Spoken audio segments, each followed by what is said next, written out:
And today, Kurt Hunker from the New School of Architecture is going to be speaking about a sort of misunderstood topic in architecture called brutalism. And it has nothing to do with being brutal as a person, as he'll probably explain. So just a bit of background on Kurt. He's originally from Columbus, Ohio, came to San Diego in 1987, worked at Deems Lewis McKinley, and then he switched over to the New School in 1989, where he's had a number of positions. He was a Teacher of the Year twice, has gotten awards from the AIA. He's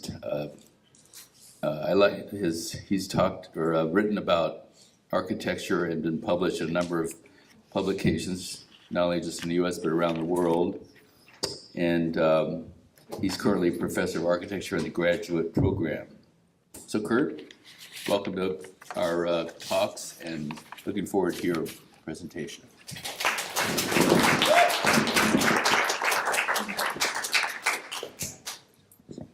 Okay, I'm on, huh?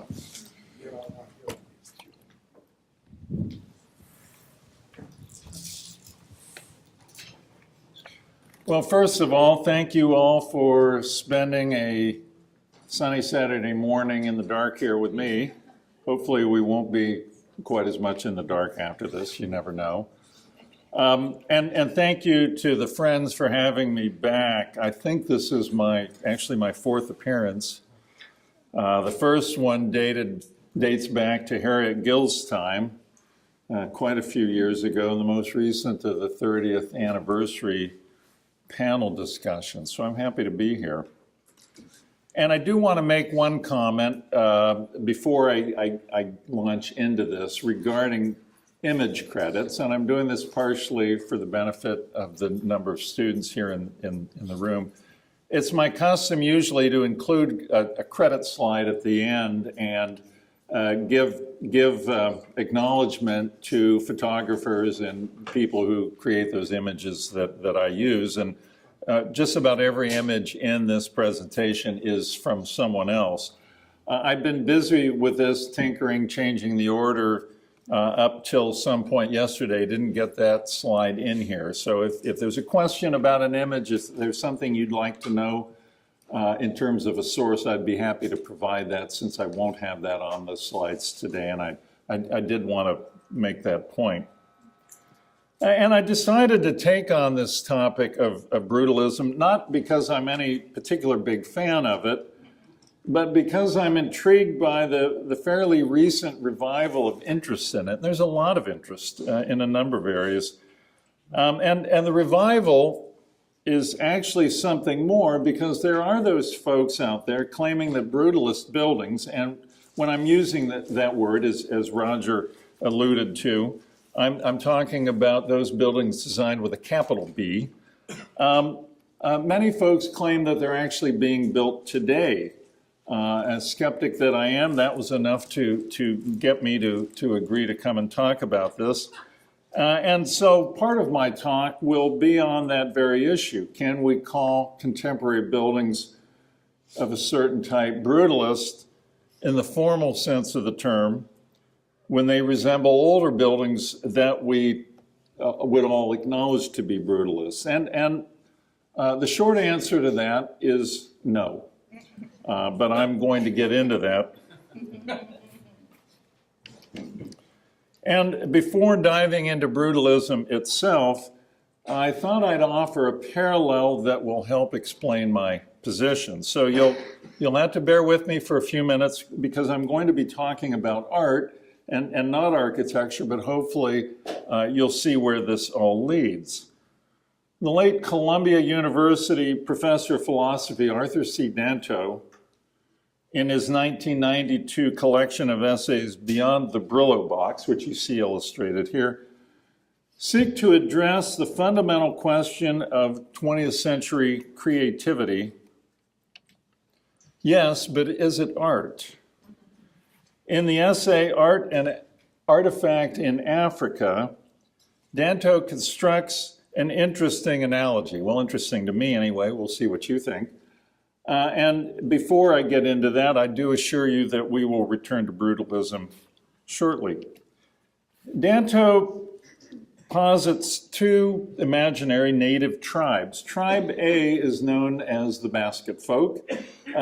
And these are just stock images. This is from some commercial place. This is all hypothetical. And there's a tribe B he calls the pot people. Both groups make pots and baskets. Tribe A's baskets are regarded by them as special works. They're endowed with meaning. They're thick with significations, as Danto puts it. They're works of art. Their pots, by contrast, are vessels of utility. They cook with them, they carry water in them, and so forth. They don't possess any particular meaning. Tribe B, the pot people, make pottery that for them has the special significance. Shapes and forms have particular cultural meaning. They have resonance, but they also make baskets, and they use their baskets for carrying grain and doing other basic functional work. They don't have that same resonance as their pots as works of art. Now, in Danto's fable, here's the rub. The baskets and pots of both tribes, the basket folk and the pot people, look alike. So alike, as a matter of fact, that it would take a keen eye and a deep knowledge to ascertain the difference between Tribe A's productions and Tribe B's. One's baskets and pots look pretty much just like the others. And this begs the question, if all these things all look similar, then are the basket folks' pots works of art, just like the pot people's? And conversely, are the pot people's baskets art just as the basket folks are? I will not take you through Danto's lengthy and sometimes tortured reasoning here. In interest of time and moving things along. But in answer to that question, or those questions, here's what he writes. Even though the artifacts of one tribe are almost identical to the artworks of the other, they are not art.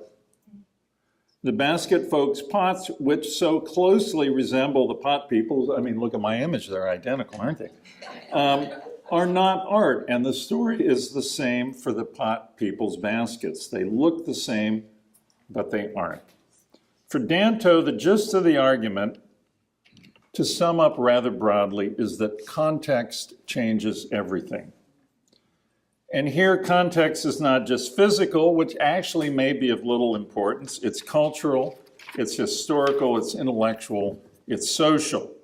If you change the context, as one of my design professors liked to remind me long ago, you change the meaning. And I think Danto has it right.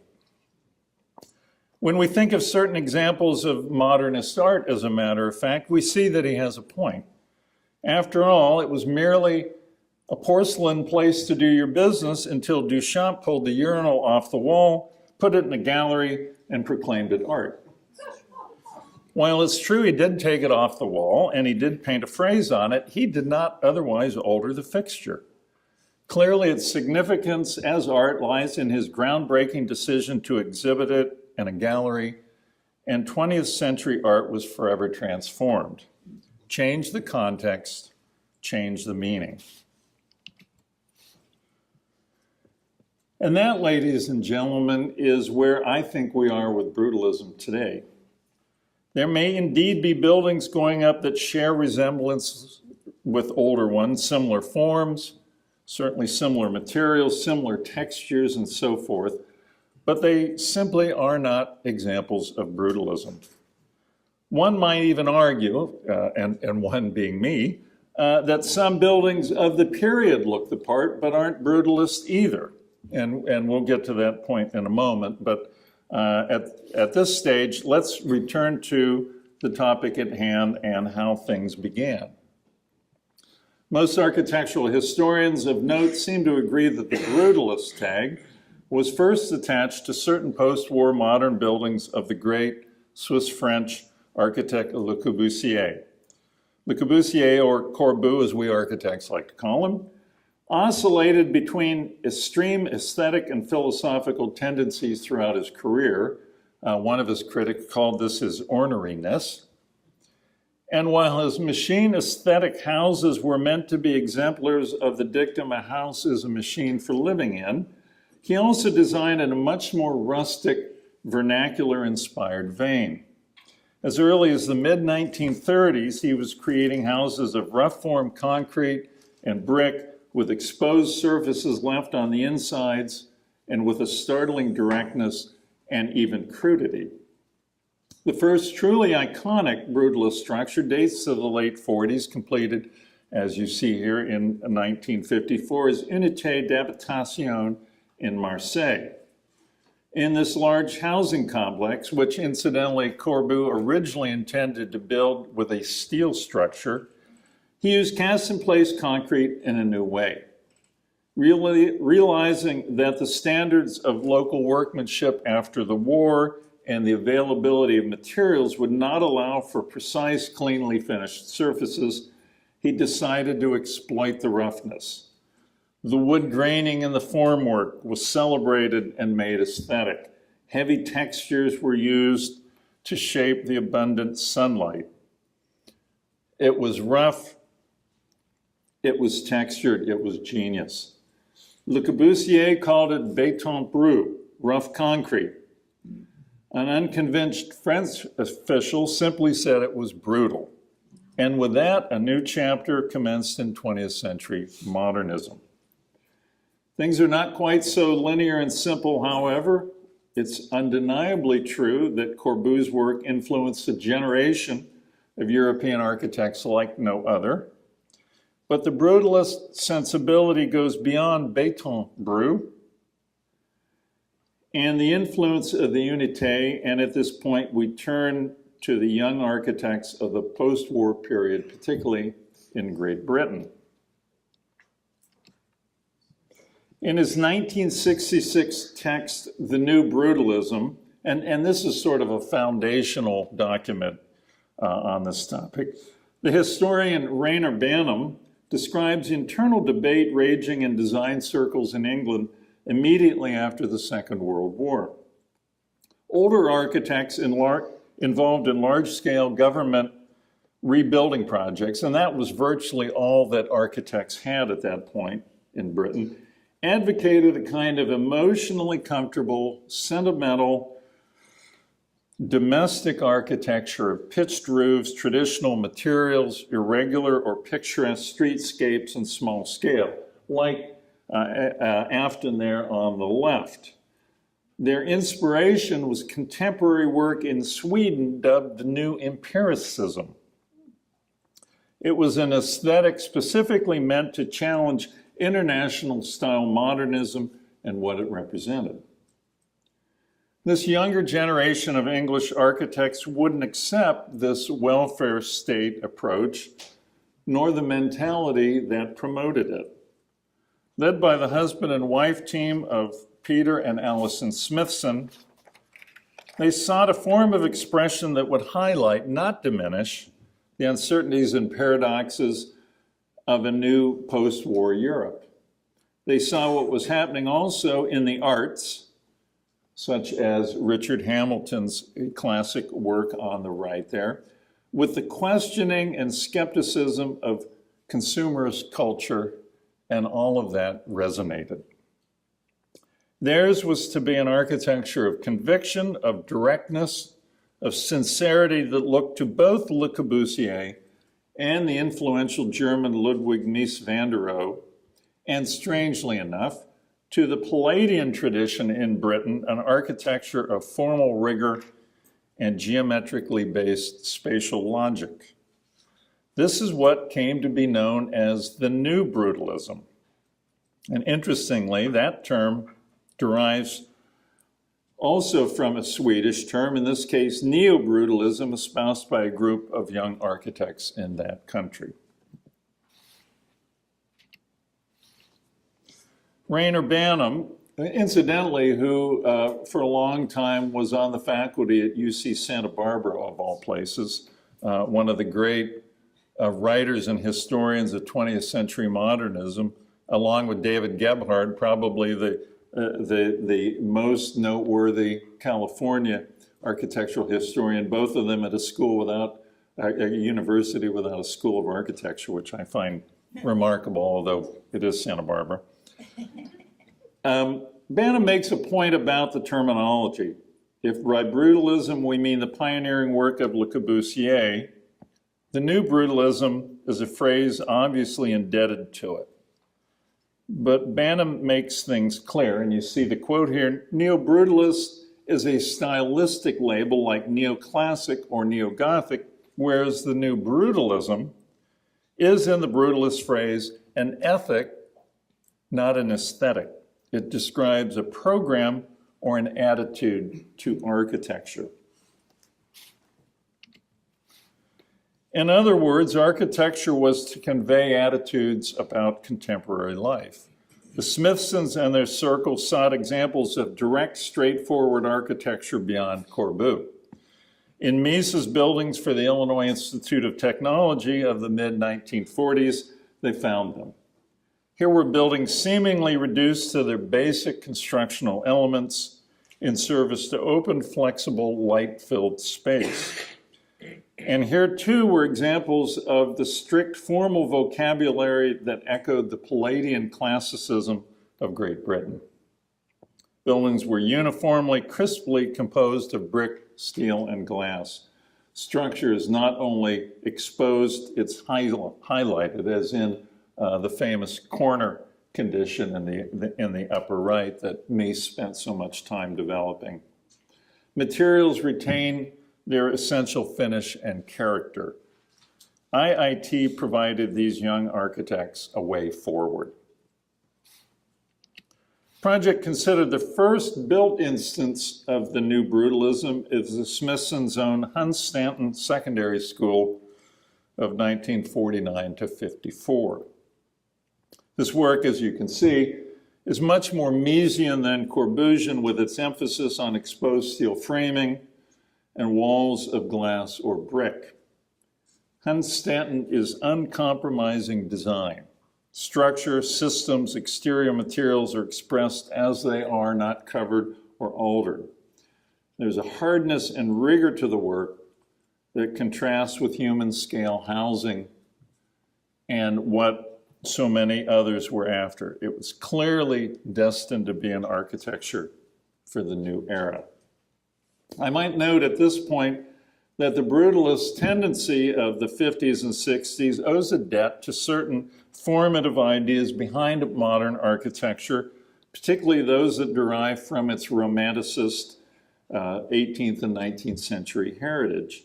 It's from this body of ideas that the sometimes problematic notion of sincerity or honesty in material expression comes.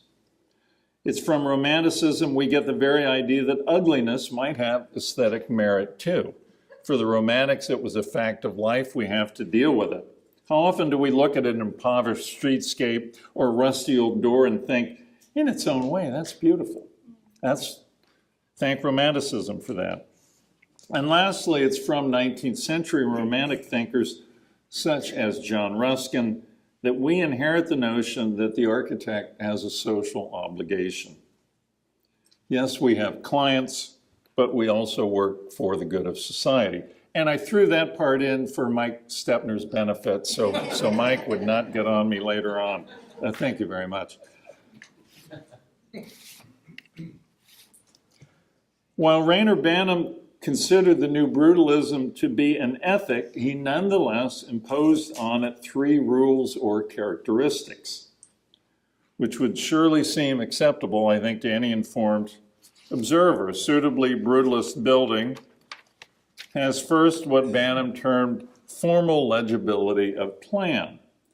That means there's a clarity and directness in the floor plan, such as one might expect in the classicism of the great Palladio. And you see there the floor plan, second floor, I think, for Hunstanton, symmetrical, biaxially symmetrical around the north-south and the east-west axes, very precise logic behind the plan, and that's expressed in 3 dimensions as well. Secondly, clear exhibition of structure. This is, I think, self-explanatory and certainly rather Misesian. This is all about some of those ideas. And there's that corner detail again, which is so much more simply than a steel column in the corner. He actually highlights the structure and makes a bigger deal out of it in a way. And thirdly is what Banham termed valuation of materials as found. Building materials are expressed as they are, like Corbu's béton brut and Mises steel frames. Another image there from Hunstanton showing the exposed metal deck, the structure, the industrial light fixtures, the exposed brick wall. All of this revolutionary really in school architecture in the 1950s, and for many problematic. Interestingly, Banham, who became the New Brutalism's major apologist, later changed his first rule to, as you see here, memorability as an image. Critics have been debating what that means ever since. And part of his explanation was to better promote the ideas behind the New Brutalism, in his words. The New Brutalism, in fact, is principally an architecture of the 1950s and 60s. From these decades come the notable international examples, a handful of which are here. Corbu's Maison Gel houses outside Paris, that's on the left. James Stirling's and James Gowan's Ham Common housing project of 1958, lower right. The old London Old Vic Theatre workshops by Lyons, Israel, and Ellis of the same year, center upper picture. Aldo van Eyck's Orphanage School in Amsterdam, that's on the next image, 1960. Seedling housing block designed by Atelier 5 in Bern, Switzerland, that's upper right, very large project. And the Park Hill housing estate of 1961 in Sheffield, England, that's the color image at the bottom, the largest brutalist project built to that time, and certainly one of the largest ever completed. There's more from the Smithsons, such as the Economist's headquarters complex in London, a small piece of that on the upper center. Stirling and Gowan's remarkable Leicester University Engineering Building, 1963, lower center picture, which was a remarkable piece and gained considerable notoriety when originally published. Le Corbusier's Pilgrimage Church at Ronschap there on the right, one of my all-time favorites. That's Van Eyck's orphanage on the lower left. And so you see the sheer variety within what came to be known as the New Brutalism. And then, of course, the Soviets, how do you limit yourself to just two images? Go on and Google this stuff, and it just gets better and better and better.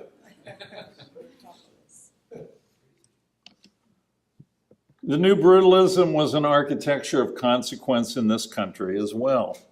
Banham cites Louis Kahn's Yale University Art Gallery. That's on the far right, 1953.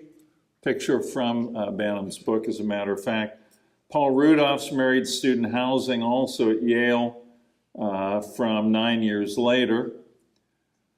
On this image, I've got another Rudolph building, the Art and Architecture facility at Yale University on top there that the students tried to burn down. Useful lesson there, concrete doesn't burn.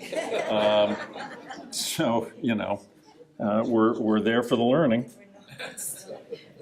And some would consider Coleman, McKinnell, and Knowles' Boston City Hall, seen there on the lower image, as one of the best known American contributions. Every large city, it seems, has its brutalist monuments. And San Diego, of course, has a few of its own. Those of you who have experienced the city operations building on Front Street will no doubt consider it brutal. I do. In fact, it's impossible to find a good image of that building. The former main post office by Deems, Lewis and Partners on Midway is likewise rather brutalist in nature. There are structures at UCSD that could conceivably be labeled brutalist, including Pereira's Geisel Library, the very icon of the school. And in fact, just noticed that Geisel made the big new brutalist publication. Terminal 1 at Lindbergh Field is a 1968 building by Paderewski Dean that shares characteristics of many brutalist examples. Curiously, however, neither the terms brutalism nor the new brutalism or anything of that sort is used in San Diego architecture, the 2002 guidebook published by the San Diego Architectural Foundation. And neither the city building nor the post office is illustrated there for that matter.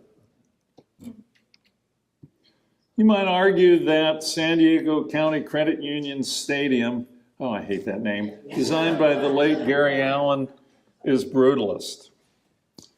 It does seem to have those characteristics. The old sports arena, now Pechanga Arena, isn't. It's just plain cheap. In fact, its builders bragged about that point, so much for the ethic and not the aesthetic.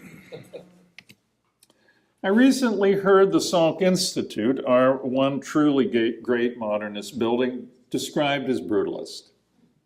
I was taken aback, as it had never occurred to me to think of Kahn's masterwork in this way. Granted, it is a concrete building, rather severe and formal, but it is also an extremely sophisticated piece of design, nuanced down to the reveals in the concrete. There is very, very little brute to its béton, one could argue, and it was never Kahn's intent to expose structure and systems as a way of making a social statement.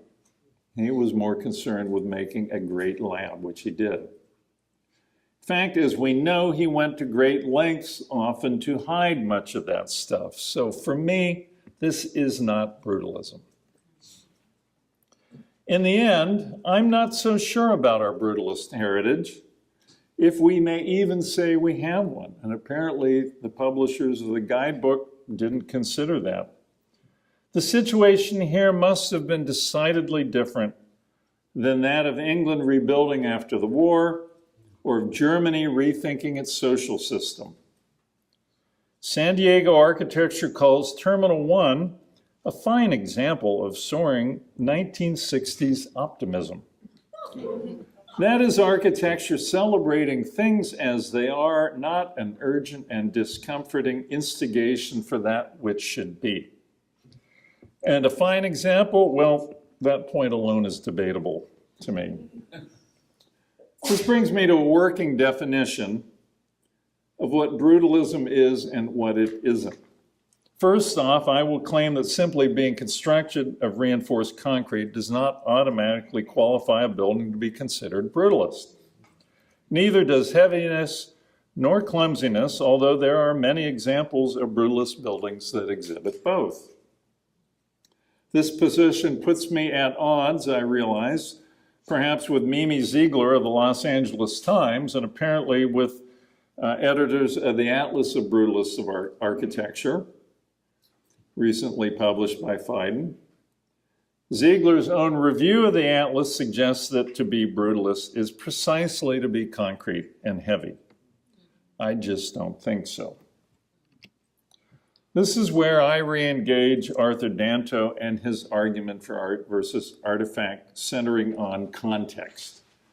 For me to be properly called brutalist architecture, a building has to be representative of that ethic, not only an aesthetic. That is the context.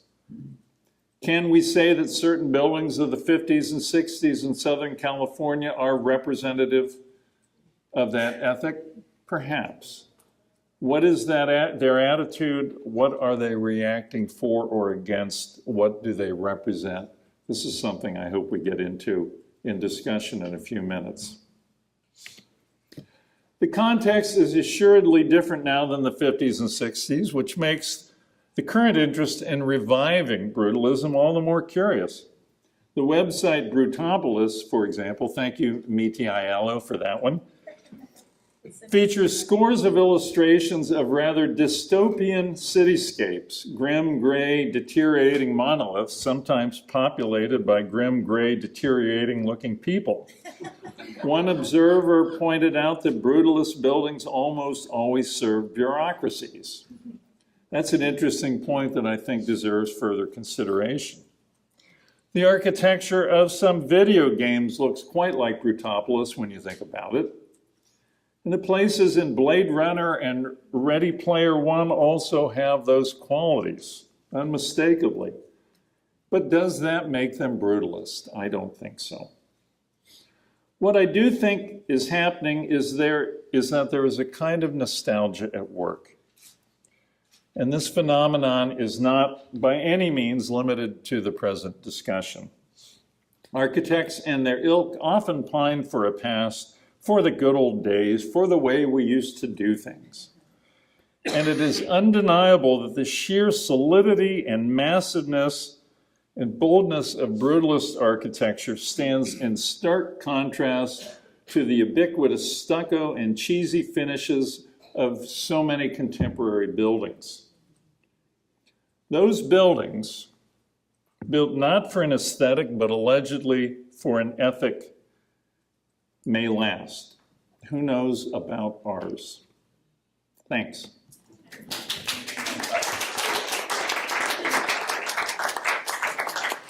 And I would like to credit both Krista Vrabel and Rick Davey for sending me the Brutalist Beaver Dam. You never know what you'll get from the Onion. And let's open it up for questions or comments. Could you go back one? What is one in the middle? This one, I don't know. I don't have a source for it. It's from the Brutalist website. It's a fascinating thing. Yeah. I'm not sure it's a build.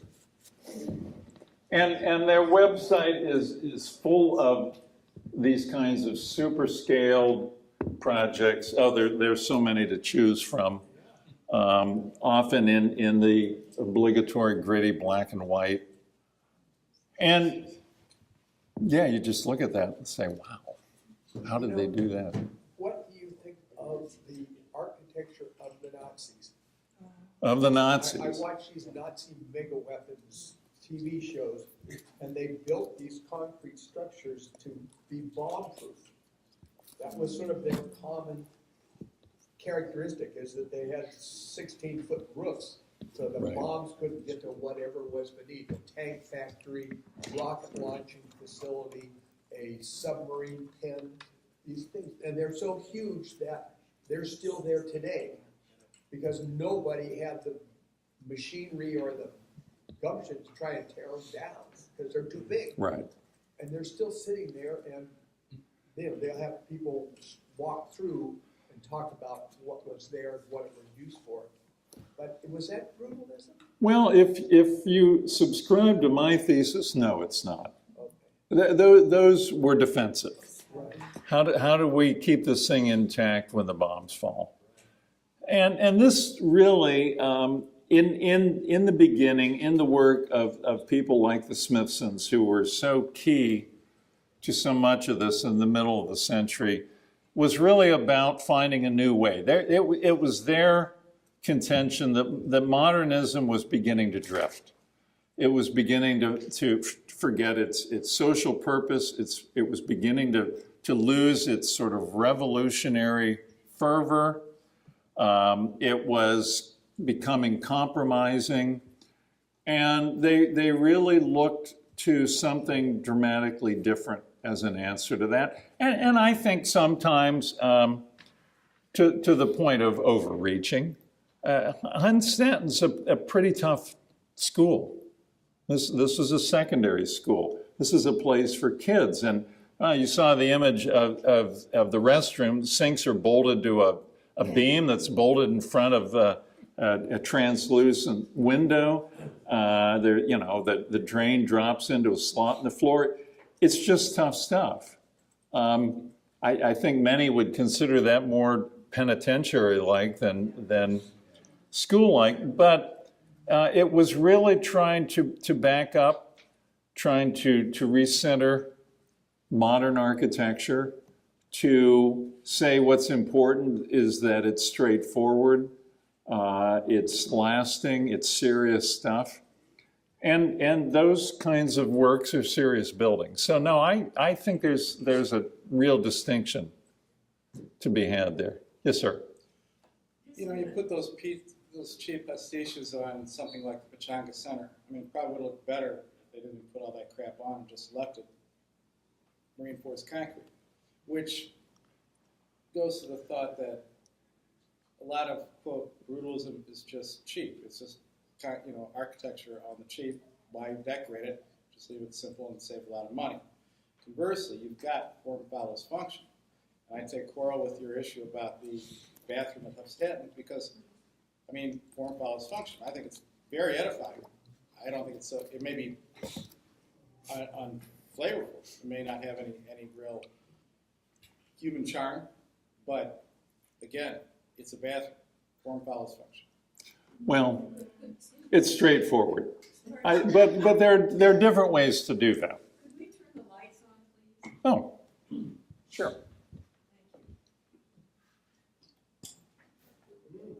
Thank you. Is that okay?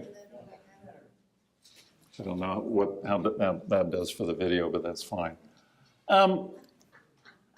First of all, form for me has never followed function.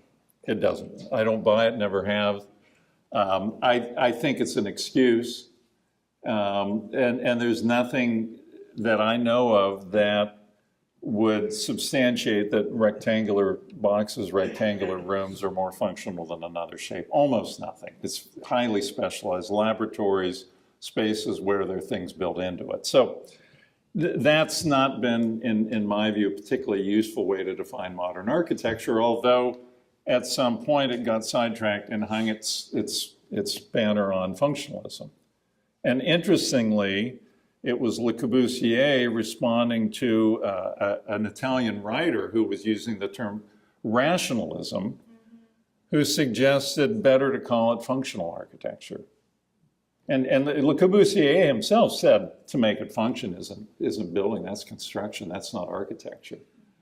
So there are ways to make those sinks work without doing what the Smithsons did. In fact, I think they probably went to a lot of trouble to figure out how to hang those simple lavatory sinks on a steel beam and run the piping, flexible piping into a trough in the floor. I think they wanted to make it look a certain way because they were concerned about it being as direct and straightforward as it could be. In a way, a kind of, I would say, kind of a hyper-functionalism. Yes, ma'am. What about like Millard sheets and those home bank buildings sprinkled throughout California? Those seem really brutalistic, but they have those decorative elements too with those mosaics and... Well, and I always took things like the mosaics to be a way to kind of soften things up. And, part of this is that there are those buildings that are sort of brutal. But that's not necessarily brutalism, or in Banham's terminology, the new brutalism. And there are those that look so similar to them. And I think on the one hand, in casual conversation, brutalist, okay, fine. If you're really trying to pin things down, then I think you have to look at context, you have to look at motivation and see where it goes. And that's where I'm completely with Danto. And one of his arguments is we are so oriented to the visual that we assume that if things look the same, then therefore they are. And one of his points is there's so much more to it than the purely visual that we need to think beyond that. Once we do, we begin to realize that, no, maybe there are differences and nuances that come into play. But we also have to know that background, and you know, in 2 generations when that goes, will anyone care? I don't know. And yes, ma'am, in the back. Yeah, speaking to the visual, could you talk a little bit about the sculptural quality? Because some of the samples that you've taken from Brutalism and a lot of the larger, more monumentally recognized brutalist pieces, the photography captures light and shadow, and it is very formal and aesthetic and sculptural. And how do you see that play into brutalism, and perhaps that is what is coming in conversation with current? Good question. Good question. Brutalism and things like this are really interesting to me. The part of it that worries me is the cynicism that sometimes comes along with this. I think it's fine to be skeptical. Obviously, you can tell I'm skeptical about a lot of things architectural. But I worry about cynicism, and I worry about the kind of dystopian attribute of much of this, because that isn't terribly hopeful. On the other hand, if it's a matter of exaggeration and poking fun, then I say, yeah, why not? So it's a mix, to me it's a mixed bag. I'm still trying to figure out what this means and where that goes in the larger scheme of things. I do think the optimism is in an interest in structures that are big and sturdy and made to last. I think that's a good thing. And you know, we architects, we look at this and we think, man, if I could work with that much concrete, think what I could do. You can't help it. I was thinking along those lines, the optimism.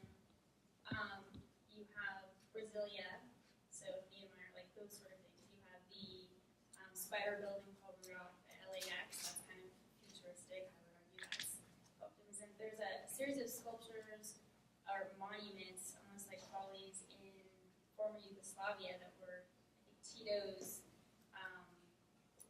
dictator attempt to unify a very divided country, and they are falling apart, but they're large, concrete glyphs and sculptures. That was a statement from, again, a political vision of unity.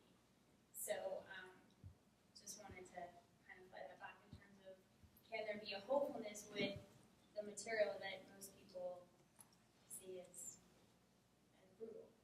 Well, and you know, I think the hopefulness and the optimism is there in much of it. Some of Paul Rudolph's best work was extremely expensive work. The bush hammering, that linear texture that's so characteristic of concrete brutalist buildings, is serious business. It's labor intensive. It's very costly, and you look at that and feel maybe a little, I don't know, poignancy that at one time we were willing to put that kind of money into making those sorts of buildings and facilities that would last. And I think that's a positive thing. I think that's a good side to the discussion. So maybe there's another category to new brutalism, a different lecture. Thank you. Yes. I had a couple of questions. One, when you were showing us pictures of the Hudson. Stanton. Yes. All I could think of was the Charles and Ray Eames house that they assembled from off-the-shelf material. And my second question is, there's a group on Facebook called the Brutalism Appreciation Society, which and a lot of them are buildings that are now being torn down. And I wonder why. Were they poorly built like the ones in Yugoslavia, or are they just no longer cheap or in fashion, or why are they going? What do you think? I think in some cases it's two things. It's their lack of flexibility. Particularly some of the big concrete buildings, it's hard to add to them, it's hard to subdivide them, it's hard to change them. And so for some folks that means tear them down, take them away, build something else. I think the other part of it is the imagery that is so hard to get away from. And maybe that'll change. I think with the interest now, with the discussion about this sort of thing, those sorts of attitudes might change. But I think it can be a challenge. A lot of commentary about the art and architecture building at Yale when they remodeled it. It was a difficult, expensive thing to do. And there's something like 40 different floor levels within this 3-story building because that's the way Paul Rudolph designed. And he was a master of the manipulation of space, but that doesn't make it easy to update things and adapt to the present. And I think that's what much of this is faced with. What about the Eames House and the Smithsonian? Well, it's a great parallel. And I think the Eames, to me, there's a better argument for that as a form of new brutalism than for many concrete buildings we'd more commonly consider. They were clearly after a straightforward, different way of building. They were interested in a form of architecture that could be replicated inexpensively for the masses. And I think there was really an ethic there that aligns itself pretty well with the kinds of things the Smithsons were doing in Britain. Sure. Yeah. Is there any connection between brutalism in megastructures and new town planning in England? The megastructures that I run across most tend to be the Japanese metabolist work, Kenzo Tange, early 70s, big stuff that also gets the brutalist label. I think there's some of the very large housing projects have that kind of scale. I think it's certainly a related phenomenon. Big moves, strong geometry, very forceful use of the material. I have 2 questions. I think you had a slide with the Hunsen School and then the Salk Institute. So on the Smithsons, in your research and just in your own thinking, did the influence of the destruction of World War II play a big role in the way they sort of see a response in architecture to that experience in their life?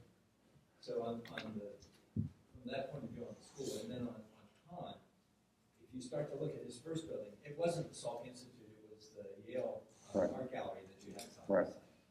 So if you look at that, and then how his understanding of space changed over time, so say from that building to the Salk, and then to maybe the Bryn Mawr dormitories, and then later to the Kimball, and the last building at Yale, the Mellon, and perhaps even Exeter.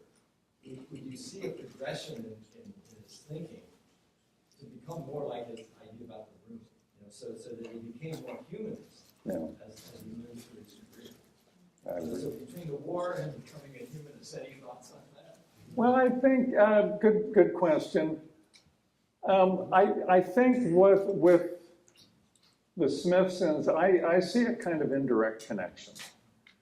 The war disrupted production, architectural production in Britain, absolutely. So what was happening initially was very small scale stuff. And I think they saw an opportunity. There's a building program going on. The biggest new commissions in the late 40s were going to this other group that was influenced by what was going on in Sweden, and really just sort of seemed wrong-headed. It seemed as if people were abandoning the ideals of modernism. I don't know, I didn't, and still haven't found any sort of link that ties it into the destruction of the war, other than the fact that it limited what one could do. And certainly, going back to brutalism and Corbu, He didn't have the craftsmen, he couldn't get the material. Wanted to work in steel, couldn't do that, so decided to work in concrete, and soon realized he wasn't going to get something smooth and polished and well finished. So let's make a deal out of the roughness of the construction. And that classic for him to head in one direction after you think you've got him figured out in another. Ron Schump, on publication in '55, was reviewed by James Sterling for the Architectural Review and called it an irrational building. Who cares? For me, it's one of the greatest modern buildings. But it bothered him that he couldn't fit it into a tidy progression of how code will work. But who can? And I think Kahn fits that bill. Great architects follow their own rules. Well, he at the Yale Art Gallery ran into the same problem with the Korean War. That building was conceived to be steel, and because of the war effort in Korea, the steel was unavailable, so they did concrete. And he copied Bourdieu's use of single boards to create the forming as opposed to plywood. Because he was looking for that texture. Yeah. Bourdieu said, I would have used plywood if we had plywood. They didn't have plywood at the time. From Sort of interesting what happens when you have to go a different direction. Yeah. Yes, sir. Thank you. You mentioned Ruskin at Oxford. From what I understand, the movement at that time at Oxford was about responding to mechanization. Capitalism was destroying the countryside, was destroying much of the pleasure of looking at housing. I'm wondering, going to the mid-20th century, are we taking those same considerations with the Brutalists? Are we taking into account the spiritual needs of the human being looking at structures, not just as efficient dwellings that you can sort of sleep in or at, but as something beautiful, something artistic? Do you see architects in the mid-20th century looking at capitalism the same way as Ruskin and his circle at Oxford did? I don't see one way or the other. I think that notion of a social obligation is so big and can be interpreted so broadly that it's hard to pin it down. And I would guess that in the early 50s, the architects building those houses to sort of look like traditional houses felt they were doing the right thing just as much as the Smithsons, heading a completely different direction, felt they were as well. The idea of the human need to have beauty, not just steel and concrete structures that are getting production taken care of, but human needs that are being met in a more community-oriented way. Well, and I think, the post-war emphasis was on meeting some pretty basic human needs. And I think some of that production met basic needs and didn't go beyond. That may also speak to beauty versus experience, which changes as the context and what's happening in the world view. We don't have an example here, but Bruce did a monastery, La Tourette, in southern France, and spent a lot of time looking into the monastic experience, but the vocabulary is brutalist. With the experience, when one is actually there, incredibly moving. So perhaps that's another way of approaching how we look at these different movements, is that the change of what we think beauty is, or what it Yeah, is. common sense experience. Yeah, so I would say yes, there is a continuation of an experience. It's just the vocabulary changes as we react to what was. It's not obliterating the human feelings of architecture that seems to be, this monolithic, monstrous. Which is why I would argue to experience, and then your own personal experience will inform that contextually. Mm-hmm. So anyway, didn't mean to jump in on that exactly, but I think there's. And I think the term is it's a loaded one. I think it's hard to think of Ronshamp or La Tourette as brutalist because there's so much thought, there's so much care, there's so much art that goes into those buildings that make them resonate for people today when they see them. And you know, the term at face value just doesn't seem to indicate that. And on the other hand, I think there are those structures that are brutalist because they don't have that level of sophistication and care embedded in them. Yes, ma'am. In terms of using materials for what they are, and in a given context, how would you see on a smaller scale condos, residential buildings? Danto.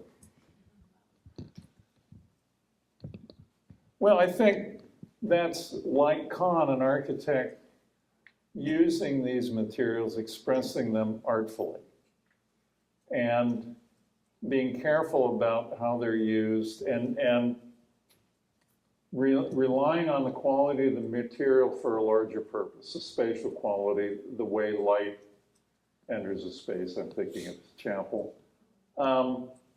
And not for its durability, not for its heaviness and massiveness. Those are characteristics of using concrete. And I think some of what we see that we agree is sort of brutalist stops there. The material was in vogue, the architects used it, and yet in many cases it doesn't go beyond heavy and clumsy. And it's in the hands of a really skilled practitioner that I think it becomes transcendent. And Ando's work is that way, Kahn's. I mean, we architects go out to the Salk Institute and we rub our hands on the wall. People think we're nuts. But there just isn't anything else like it around here. And it's so difficult to work with, and it's so easy to do concrete architecture poorly that when an architect goes to that level of care, you know something much bigger is at work. That's my take on it anyway. Yes, sir. I have two questions, one short, one long. In your research, since you were referencing Rainer Van and brutalism, does he draw any parallel from his core term of megastructure to brutalism specifically, or not? So that was the short one. And then the big one is that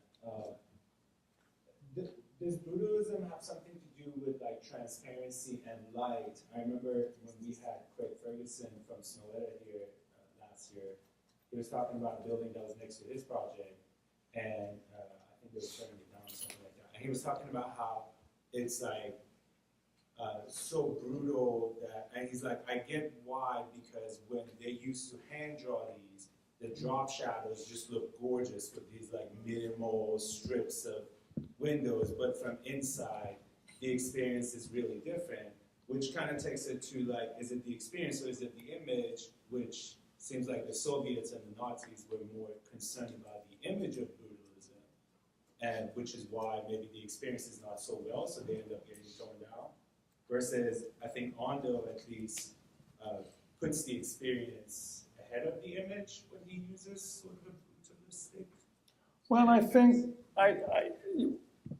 think when you look at the non-concrete examples, like the work the Smithsons were doing, influenced by Mies, they're interested in the way light enters space. And they're reacting to traditional school architecture that could be dark and unpleasant. So I think there are loads of good intentions in that work. To get back to the first question about Banham, the new brutalism, which I've really relied on for quite a bit in terms of the imagery here and Banham's own words, is really trying to take stock of the movement as it happens. And so if things were,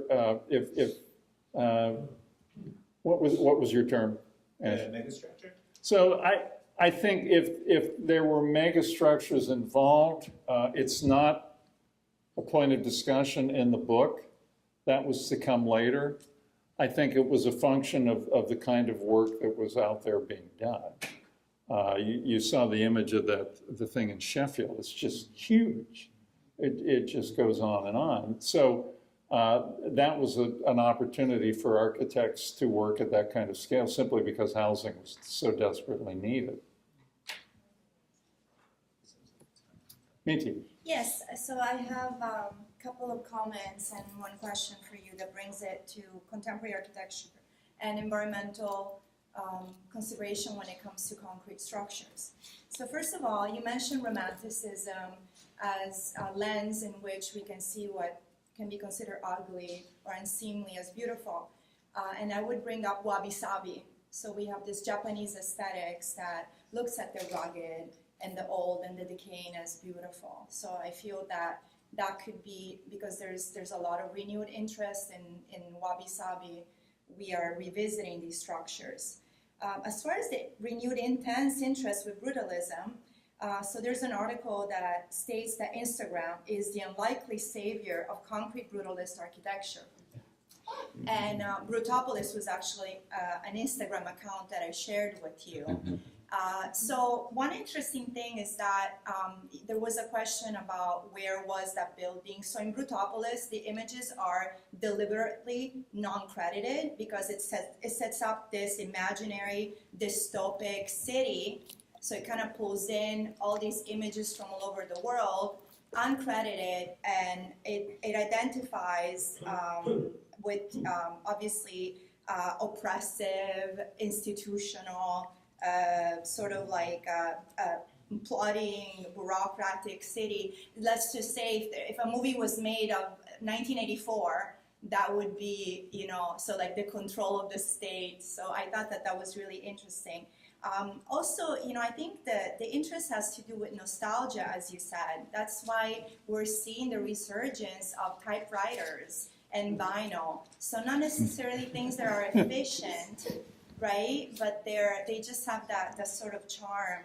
And also ruins. I think because people are getting tired of the new and shiny. Some people said that modern architecture failed in that it's ageless. So, you have the Barcelona Pavilion or, well, that one has been renewed, but you have this architecture that doesn't age, and there's this romantic notion of, so I think it has to do with the movement of going to Detroit to do ruin porn. So this was actually a thing. People were just going to see decaying malls. So that was just a thought.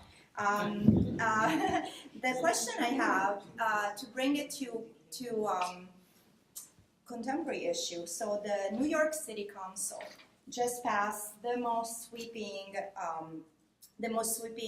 and a very controversial disruption in the history of New York City real estate. So they're realizing that buildings, especially the ones of large square footage, they contribute to 2/3 of the pollution in the city. And that means like 2/3 of the pollution in the world. And concrete, as you know, is a very polluting process. So I'm wondering if the way that we are now interested in brutalism is because we know that is not a way that we're going to build anymore because of environmental considerations, and also the way that maybe we understand that fluorescent lighting is green, but we still will get incandescent lighting because we know it's better for the ambient. So I'm really interested in going forward. What do you think of the use of concrete? And I know that it can be done in an environmental way, but were these done in a time where there was the freedom, right? There was no Well, I think the motivations behind things like Brutalism are really interesting because they're not that clear to me. There's an obvious kind of nostalgic piece. I agree absolutely with you on that, but I'm not sure. Other than a sort of a curiosity about it, because this stuff is just so strange, where any of it's intended to go, if anywhere. It simply may be a matter of look at this, and here's a vehicle by which you can just share these images and compare them and maybe chuckle about them or not. As far as concrete goes, I think any substantial building material we use is problematic in one way or another. Steel takes 8 times the embedded energy in its production to create something that does the same thing as a comparable piece of timber. And yet we have trouble maintaining forests because of bark beetle infestation and all these sorts of things. Concrete was used because labor, in so many places, because labor was cheap and other materials were expensive. The reverse has tended to be true in this country.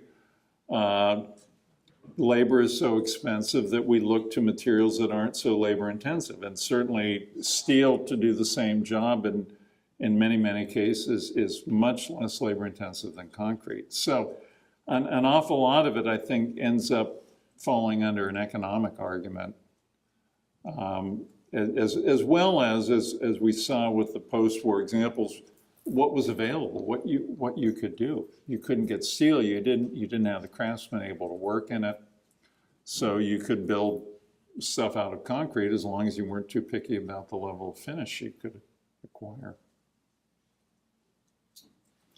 Yes. Aren't we somewhat looking at that in a very short-term perspective? Because concrete, I believe, has much greater insulating capabilities, and over the life cycle of the building, you're going to use much less energy, and it's going to be much greener than a building built out of wood or glass, which doesn't have those insulating features. Well, good point. Although concrete alone has a very, very low R value, concrete block, which is a material I love, and in the use, and Rick Davey here can speak to this because he and I work together on these sorts of things, which we typically grout solid, is a great material. It provides a finish. It provides a surface that you don't need to maintain. It's unparalleled in terms of acoustic isolation, but it doesn't necessarily keep the heat in and the cold out. On the other hand, forms of insulation are terribly unfriendly to the environment. So all that stuff that looks so great, particularly the kinds of expanded foam that have such high R values, are an environmental disaster. They don't go away. They last. It's like those styrofoam peanuts that come in packaging. So I think we're constantly dealing with these sorts of trade-offs one way and the other. Yeah. Perhaps if there were more brutalist buildings, we wouldn't find them so odd or funny. But I'm thinking, we talked a little bit about the people using the buildings and not what they look like. And the Boston City Hall has a lot of critics, and just from people that work in it, people that sulk. I talked to somebody the other day. He works on one side. They don't talk to the people on the other side very much just because of the physical space. They talk to people up and down the hall. What about Hudson, right? Hunstanton. Do the children, they're junior high and high school students, I guess, if they're Secondary. secondary.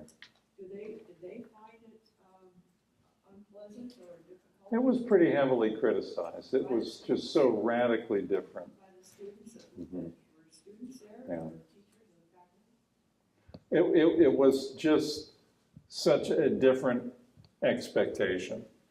And that's a good point, because I've really focused on issues surrounding images and the ideas behind the generation of those images, but ultimately it has to do with how you use those spaces. Boston City Hall, when it was conceived, was meant to be open at the ground floor, and you could sort of wander in from that enormous plaza and find your way to some office. The idea was to make it accessible. Since then, progressively, it's become more and more controlled because of issues with security and threats and so forth. So I think there was something to the original motivation that made it a friendlier kind of building, or intended to be a more civic kind of structure that have been lost along the way. Do you think that we would find these buildings less amusing if there were more of them? Not necessarily that thing. Right. Do you think that's in Russia, by the way? I don't know. Can't tell from the car either. I don't know. Good question. Well, we should. I'm fascinated by that little picture. I've been going to Baja for 30 years, and every once in a while when you drive around Baja, you will find a meaningless sculpture. Meaning that it's not an office building, it's not housing, it is just something that somebody made for the sake of art. And usually it's made of concrete. It's like they did a housing project, they had a crap load of concrete left over, they said, let's make something interesting. So that looks like a spaceship that's been mounted.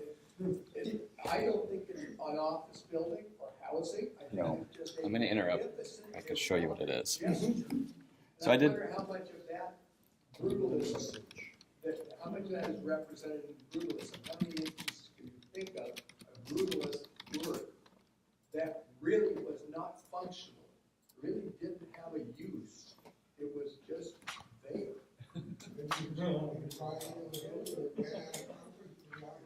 We're going to find the source of that one. Here we are. Let's find a bigger one. Let's see. Towers I have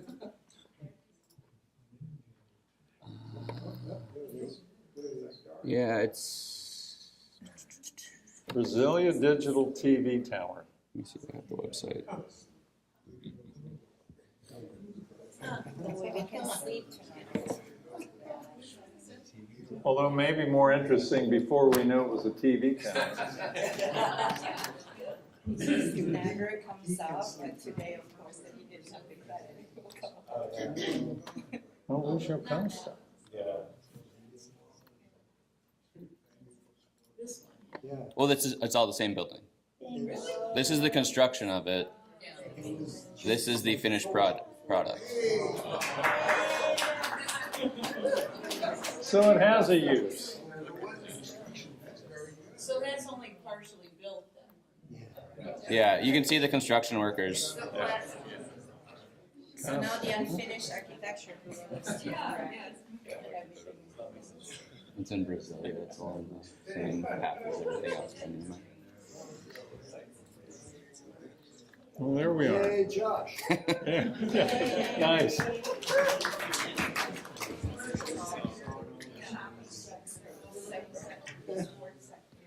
I'm interested in your views on things like Brutalism. Does it resonate? Does it make sense? Does it look like something that would be interesting to get involved with? Or not?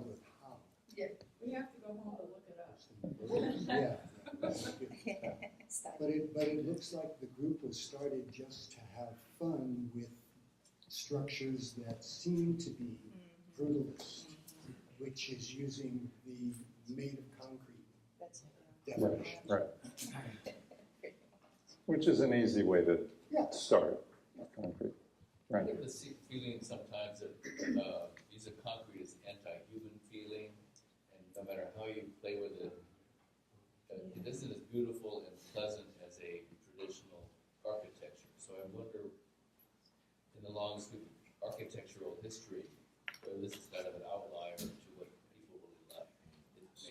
Okay, can I follow up on that when you finish responding? Sure.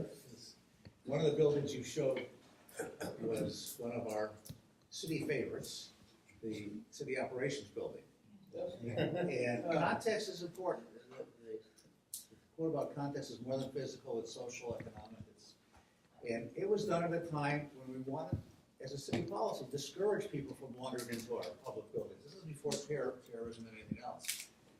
But in my years at the city, I never had an office in that building, but I would go there regularly, and it was depressing. And I think every time an architect goes in there and complains about permits, it's not about the personality, it's about what happened to the personalities of the permanent plan checkers working in that building. And I think that goes back to Roger's point, you know, it may look neat, although it killed the street on First Avenue and with the start of the Onions and Orchids program, but it doesn't serve the person who's going to be using that building. It is awfully grim, having spent time in there. I think some of us are old enough to remember that there was an entire California architectural movement that resulted from the violence in Isla Vista, in Santa Barbara, where windows became narrower, they were set further back, so that the city operations building is a perfect example of that. It's a defensive building. I want to comment, there's one, the previous questioner there talked about the saw and how people don't communicate across the plaza. I don't think that I've ever seen a picture of that plaza with people in it. That's true. You know, I've been there on tours and there's people who wander around, but the aesthetic is that it's empty and that the structure was created specifically to create that view of the ocean. And then, of course, as you know, when you go to the other end of the plaza and look back, you're looking at teak and the views that the inhabitants of the building have out through the ocean. So it's like there's never a need for them to actually go into the plaza to get that view. They can sit in their offices and have that view. And only if you're part of that community there and you're able to go out to the edge of the cliff and look back, you see that it's a much softer building than it looks like from the one direction. So it's a very dichotomous building in that sense. Well, and it is severe. I mean, I understand where the sensibility comes from. It's essentially one material plus teak and a little bit of stainless steel and glass. And it's rigid, it's formal, it's symmetrical about that plaza. So it shares characteristics with a lot of classic brutalist buildings. I think its success, and this does speak to the experience issue that we've been talking about as well. I think part of its success is measured in the fact that it's been a groundbreaking, relevant research facility since it was built. And so many of them have had to undergo major changes in their lifetime that the contrast is even more striking. I mean, Richard's Medical Center, that was Kahn's earlier experiment, didn't work nearly as well. It's being renovated, as a matter of fact, right now, and they're rethinking much of that lab space. And you see this often, labs get refitted, they don't work, things have to change, they have trouble with infrastructure. And so much of that works so well here. Those intermediate floors where you've got all the room you need for services. I mean, it's all in the service of science, and it works incredibly well. So there's a lot about it to me that goes beyond what so much of the discussion of brutalism, new or old, is all about.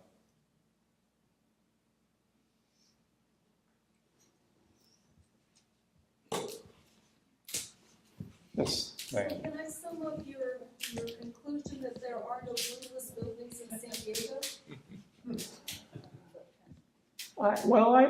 I'm still undecided about it. I think, for instance, the stadium is pretty close. I think there was a skillful architect with an idea about structure and form that is done pretty well and taken to a fairly high degree and happens to be concrete. That I think is pretty close. I think in things like the city ops building, perhaps the post office, it was a matter of architects responding to what they'd seen, what they were familiar with, what was current to them, which happens all the time, and if not imitating, at least being inspired by what was seen. But I go back to Danto and the motivation behind those things.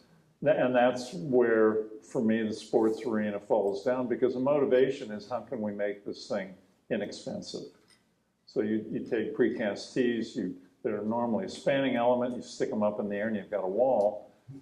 And that was the primary consideration. What's the cheapest way to enclose this volume? So I'm just being skeptical, I guess.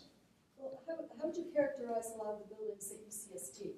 Because I think that's the best collection of concrete architecture from that period. Yeah, I agree. And there's some wonderful stuff there. What would you call them if they're not brutalist? Or how would you describe them? Yeah, your college. Well, I think some of it, to me, is awfully good concrete modernism. And I think the brutalist label is, well, it began as something judgmental and became something also judgmental, but in a different kind of way. And I think those are examples of skillful architects doing skillful work with a lot of the same motivation: direct expression, solidity, there's a formal rigor. And Banham's rules are so broad, you can, without too much difficulty, apply them to almost anything. Exactly. So, And the one that was most specific and most limiting is the rule that he changed later on, to memorability as an image. However you interpret that, he clearly got away from expecting a kind of formal rigor in the architecture of the kind that Hunstanton and Mises buildings would show, which was kind of, in my view, his acknowledging the aesthetic ultimately over the ethic. okay, so then I guess my next question is, do you think brutalism is going to go the same way as modernism, where it started off as a movement with very high social ideals and several generations later became style? And well, I think for many people that's where it is. I would like to think, if we're careful about the terminology, we can sort of protect these ideas so that we relate them back to context, and it isn't simply a matter of putting this kind of window and that kind of wall and using that sort of texture, and you got 3 out of the 4, so you've just done a brutalist building. I think that's how this stuff often happens, but it's a fairly superficial way to work. then back to the earlier analysis by Banham, with some of the criteria that he came up with and some of the examples you were showing, it seemed to me that you could use that same analysis and come up with very early postmodernism. Right, right.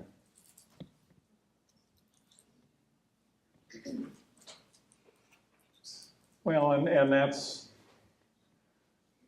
one of the problems of giving yourself 3 rules. I mean, who said, you've only got 3, so these will be the 3, and we're going to make them so big that anything will be covered. Yeah. Why did you pick bottom as your guide to this? In terms of historians writing at the time, he was most thorough. He was the one, at least in Britain, who dug into this deepest. He knew all the architects. He was conversant with what was going on. He knew the Swedish architects who were speaking to the British. And really that source was the first major published work that dealt with this as a form of modern architecture. But I think it is a good point. At some stage, these things become stylistic. And it's hard to get around that notion. things like Brutalism, to me, on the other hand, are positive because people are talking about architecture, and in general, if we get people talking about architecture, whether they like it or not, whether the examples are good or not, my view has always been that's a good thing. For that reason, I recommend the Brutalism Appreciation Society too. I'm gonna check it out.